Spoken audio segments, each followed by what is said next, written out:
France. C'est en cocorico sous la neige ce matin que l'on peut exprimer. Et d'ailleurs, la question, c'est de savoir s'il y aura de la neige en 2030, car la France est désormais seule en lice pour accueillir les Jeux d'hiver dans les Alpes.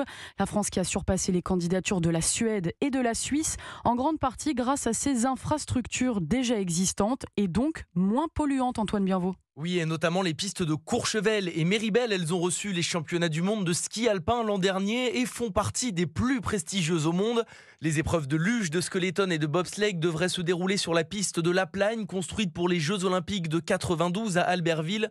Un équipement très coûteux et donc déjà disponible qui a fait pencher la balance en faveur de la France, selon Perrine Pellen, championne du monde de slalom en 1985. Ce sont des infrastructures qui ont existé pour 92. Par exemple, la piste de bob, c'est celle qui a été utilisée pour les Jeux Olympiques d'Albertville et qui ont accueilli régulièrement des compétitions et qui fait que ce sont des équipements qui sont totalement aux normes, qui placent la France dans les meilleures conditions pour être choisie pour accueillir ces Jeux Olympiques. Seul équipement encore manquant, la patinoire qui permettra d'accueillir le patinage, le curling et le hockey. Elle devrait voir le jour à Nice dans les prochaines années. Le reste des épreuves seront réparties sur toutes les Alpes avec notamment du biathlon au Grand Bornand et du ski et snowboard acrobatique sur les pistes de Serre-Chevalier. Les explications d'Antoine Bienvaux pour Europe 1.